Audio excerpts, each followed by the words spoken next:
Hello student, welcome in your online video lecture. Subject EVS first. Today we are going to learn a new lesson number 5, water for every household. Page number 28. Water for every household यानी हर घर के लिए पानी. Can you recall what are the different purposes for which we need water? क्या आप बता सकते हैं कि किन किन कामों के लिए पानी की आवश्यकता होती है? हमें पानी की आवश्यकता कौन से कामों के लिए होती है? पीने के लिए पानी आवश्यक होता है, खाना पकाने के लिए आवश्यक होता है, नहाने के लिए, कपड़े धोने के लिए और बगीचे में पौधे को पानी डालने के लिए पानी डालना आवश्यक होता है. यानी इन सभी कामों के लिए, हर कामों के लिए पानी की ज़रूरत होती है. Can you tell The picture below shows some containers used for storing water at home. नीचे कुछ पिक्चर्स दिए हैं. उन नीचे दिए गए चित्रों में पानी संचित करने वाले बर्तन दिखाए गए हैं. यानी इन सभी बर्तन में हम क्या करते हैं? पानी का संचयन करते हैं. Which of these have come into use more recently? उनमें से वर्तमान समय में कौन से बर्तन उपयोग में लाए जाते हैं? यानी आज हम इनमें से कौन से कंटेनर का इस्तेमाल करते हैं पानी को संचयन करने के लिए? जैसे कि ये फिल्टर का इस्तेमाल हम पानी संचयन के लिए करते हैं. जैसे कि पानी की टंकी, स्टील की टंकी हो या कंटेनर, इनका इस्तेमाल आज होता है. What materials are used to make this different containers? ये बर्तन बनाने के लिए हमें किन पदार्थों से ये बर्तन बने हैं? यानी ये बर्तन बनाने के लिए कौन से मेटल का इस्तेमाल किया गया है? जैसे कि स्टील, ये यहाँ पे स्टील की टंकी है, इसे इस्तेमाल करने के लिए स्टील का इस्तेमाल हुआ है. यहाँ पे कॉपर का पॉट्स दिखाई दे रहा है जो कि कॉपर से बना है. यहाँ पे प्लास्टिक का बना हुआ एक आपको फिल्टर दिख रहा है और यहाँ पे दो मिट्टी से बने घड़े दिख रहे हैं. यानी इन्हें बनाने के लिए मिट्टी का इस्तेमाल हुआ है. यानी सभी डिफरेंट बर्तन के लिए डिफरेंट प्रकार का हमने मेटल और जो मटेरियल है इस्तेमाल किया है. What are the advantages of having a lid and a tap on the container? पानी के बर्तन के ऊपर ढक्कन और टोटी होने के वजह से इनके कौन से लाभ होते हैं? अगर हमने पानी को अच्छे से ढककर रखा तो क्या हो जाएगा? उसमें जर्म्स वगैरह जो भी माइक्रो ऑर्गेनिजम्स है वो नहीं जाएंगे. यानी डस्ट वगैरह ये उसमें नहीं चले जाएंगे. इस वजह से जो पानी है हमारा वो स्वच्छ रहेगा. और टोटी होने की वजह से इसमें हमारे हाथों के ज़रिए जब हम पानी लेने के लिए हाथ उसमें डालते हैं तो उसमें हमारे हाथों के साथ जर्म्स नहीं चले जाएंगे. यानी वो पानी और भी स्वच्छ रहेगा. यानी उसको टोटी और ढकने की वजह से पानी स्वच्छ रहता है. यानी उसमें जो भी माइक्रो ऑर्गेनिजम्स है वो नहीं चले जाते. We need water all the time. We have to store water in the house so that we can get it when we need it. यानी जब भी हमें पानी की निरंतर आवश्यक पड़ती है और आवश्यकता अनुसार हमें पानी मिलता ही रहता है और उसके लिए हमें पानी को घर पर संचय करके रखना पड़ता है. यानी अलग अलग बर्तनों में हम पानी का संचयन करके रखते हैं. Earlier brass and copper pots as well as earthen pots were use to store water. Ask your parents और grandparents for the names by which this different pots were known. यानी इससे पहले पीतल, तांबे के बर्तन के साथ साथ मिट्टी के बर्तनों का भी पानी संचयन के लिए उपयोग किया जाता था. यानी तांबे से बने, मिट्टी से बने और कॉपर से बने बर्तनों को इस्तेमाल पानी संचयन करने के लिए किया जाता था. अब अपने पेरेंट्स से और ग्रैंड पेरेंट्स यानी माता पिता और दादा दादी से ये पूछना है आपको कि उनके ज़माने में पानी संचयन करने के लिए कौन से पदार्थों से बने पॉट्स का इस्तेमाल किया जाता था. यानी ऐसे बर्तन के नाम जानो जो पानी संचयन के लिए उपयोग में लाए जाते थे. उनके नेम्स आपको लिखना है. People also built tanks in their houses to store water. Nowadays steel और plastic is also use to make different containers for storing water. आजकल के जो लोग हैं वो पानी का संचयन करने के लिए अपने घरों में ही बड़े बड़े टैंक बंधवाते हैं. यानी बड़े बड़े टैंकों का निर्माण करते हैं ताकि घर पर ही वो अच्छे से बहुत ज़्यादा क्वांटिटी में पानी का स्टोर कर सके, यानी संचयन कर सके. परंतु अभी वर्तमान समय में पानी का संचयन करने के लिए विभिन्न कंटेनरों का इस्तेमाल होता है. कंटेनरों का इस्तेमाल किया जाता है और इन कंटेनर को बनाने के लिए प्लास्टिक और स्टील का इस्तेमाल किया जाता है। पहले के ज़माने में ब्रास, कॉपर और अर्थन पॉट्स, ये मिट्टी, तांबे और पीतल से बने बर्तनों का इस्तेमाल किया जाता था पानी संचयन के लिए। लेकिन अब जो कंटेनर इस्तेमाल करते हैं हम, वो या तो प्लास्टिक से बने होते हैं या तो स्टील से बने होते हैं। यानी स्टील और प्लास्टिक से बने कंटेनर का इस्तेमाल हम पानी का संचयन करने के लिए आज करते हैं। केयर ऑफ ड्रिंकिंग वाटर, पीने के पानी के प्रति सावधानियाँ। यानी जो हम पानी पीते हैं तो उन पीने के पानी के जो हम पानी पीते हैं उनके प्रति हमें क्या सावधानियाँ बरतनी चाहिए।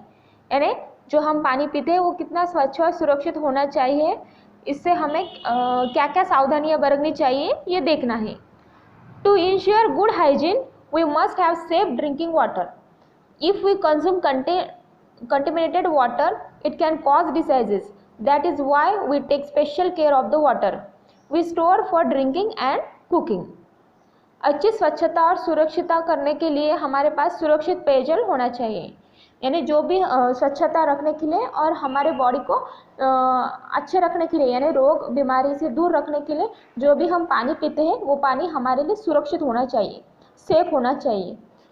अगर हम दूषित पानी पिएंगे तो क्या हो जाएगा, हम बीमार पड़ सकते हैं, यानी बहुत सारे रोगों से हम पीड़ित हो सकते हैं। इसलिए जब भी हम पानी पीते हैं या भोजन बनाने के लिए जो भी पानी इस्तेमाल करते हैं वो स्वच्छ और सुरक्षित होना चाहिए। यानी जिस भी कंटेनर में हम उसे स्टोर करके रखते हैं वो कंटेनर अच्छा साफ सुथरा होना चाहिए और उसके प्रति हमें क्या क्या सावधानियाँ बरतनी चाहिए ये देखेंगे। We keep the drinking water containers covered. This prevents dust and other rubbish from entering the water. If we dip our hands in the water to take it out, the dirt on our hands can enter the water. So we use dipper to take the water and we replace the lid at once. यानी जब भी हम पीने के लिए पानी लेने जाते हैं तब उस कंटेनर में क्या करना है, वो कंटेनर जो भी बर्तन वगैरह वो हमेशा कवर किया वाला होना चाहिए, यानी ढक कर रखना चाहिए। अगर मिट्टी के घड़े से हम पानी ले रहे हैं तो वो घड़ा प्लेट के ज़रिए ढका हुआ चाहिए। यानी जो भी हम टंकी में पानी प्रिजर्व करते हैं वो भी टंकी को भी अच्छे से ढककर रखनी चाहिए। यानी पीने का पानी अथवा भोजन बनाने के लिए जो भी हम पानी इस्तेमाल करते हैं उस पानी के जो भी संचयन करते हैं वो बर्तन को हमेशा ढककर रखना चाहिए। ऐसा करने से पानी में धूल, मिट्टी तथा कचरा इत्यादि नहीं गिरता। बर्तन में हाथ डुबोकर पानी निकालने से क्या होता है, जो हमारे हाथों में लगी गंदगी होती है वो हमारे हाथों के ज़रिए उस पानी में पहुंच जाती है। इसलिए बर्तन में से पानी निकालने के समय हमेशा एक डिपर का इस्तेमाल करना चाहिए। डिपर यानी जो भी हम मिट्टी के बर्तन में से पानी निकालने के लिए जो भी हम एक यूज़ करते हैं जिसको हैंड भी होता है, जिसे हम हाथे वाला कलछे भी कहते हैं, उसका उपयोग हमेशा करना चाहिए। और पानी लेने के बाद तुरंत ही उस पर ढक्कन डालकर रखना चाहिए ताकि उसमें डस्ट या जो भी कचरा वगैरह वो नहीं जाना चाहिए। But the best method of taking water is to have a tap on the container. This way it becomes easier to take the water and it also prevents contamination. यानी परंतु पानी पीने के बर्तनों में से पानी निकालने के पानी पीने के बर्तनों में से पानी निकालने का सबसे उत्तम विधि क्या है, बर्तन को सही स्थान पर टोटी लगाना। लेकिन डिपर में से पानी निकालने से भी बेहतर चीज़ कौन सी है, टोटी लगाना। टोटी यानी छोटा सा नल लगाना उस बर्तन को। इससे क्या हो जाएगा, हमारे हाथ भी उस बर्तन में नहीं जाएंगे और हमें जो भी मिट्टी के बर्तन पर ढका जो भी ढक्कन है उसको बार बार निकालने की ज़रूरत नहीं पड़ेगी। एक बार उसमें पानी डालकर ढककर रखा तो जब तक पानी ख़त्म ना होते तब तक उसे निकालने की कोई ज़रूरत नहीं पड़ेगी, क्योंकि हम नल के ज़रिए पानी निकाल लेंगे। ऐसा करने से पानी की बर्बादी भी नहीं होती और पानी निकालना भी अधिक आसान होता है। यानी हमें जितना चाहिए हम उतना ही पानी उसमें से लेंगे। When the water in a container is finished, we wash the container well before refilling it. If you take such care, drinking water remains clean. अगर किसी बर्तन का पूरा पानी समाप्त हो जाता है और फिर हम उसमें फिर से पानी डालते हैं तो फिर से पानी डालने से पहले उस बर्तन को अच्छे से एक बार धोकर स्वच्छ करना होगा और फिर उसमें फिर से पानी डालना चाहिए। यानी एक बार उस कंटेनर में से पानी ख़त्म हुआ, अगर फिर से हम उसमें पानी भरने से पहले उसे अच्छे से साफ़ करना चाहिए। जब ऐसी सावधानी रखते हैं तभी पीने का पानी स्वच्छ बना रहता है और हमारी हेल्थ भी अच्छी रहती है। यानी जो भी आप पानी पीने के लिए इस्तेमाल करते हो या भोजन के लिए इस्तेमाल करते हो, उन पानी की आपको ऐसे ही सावधानियाँ बरतनी चाहिए। डू यू नो, क्या आपको मालूम है, water does not became steel,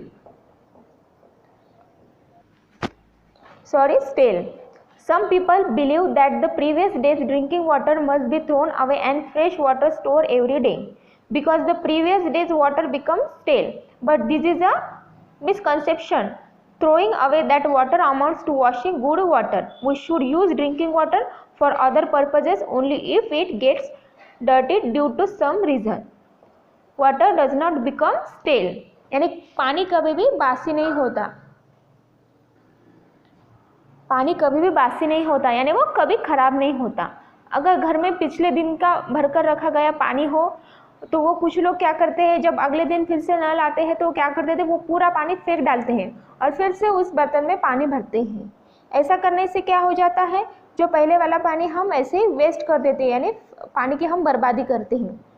हमें लगता है कि पानी वो पहले वाला ख़राब हो गया, इसलिए हम उसमें फिर से नया पानी आने के बाद नया डालते हैं, लेकिन ऐसा नहीं होता। पानी कभी भी बासी नहीं होता, यानी वो कभी भी ख़राब नहीं होता है।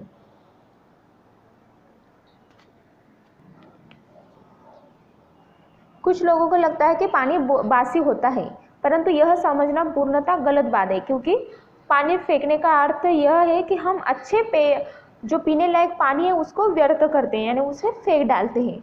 पानी गंदा हो सकता है लेकिन वो खराब नहीं हो सकता है, इसलिए उस पानी का इस्तेमाल हमें फेंकने के अलावा कोई और कामों के लिए आप उसका इस्तेमाल कर सकते हो, अदर कामों के लिए हम उसका इस्तेमाल कर सकते हैं। Okay, use your brain power. Why have people began to use plastic और steel containers for storing water? इसका आंसर आपको सोचना है। इसके वाला पार्ट हम नेक्स्ट वीडियो लेक्चर में देखेंगे। ओके।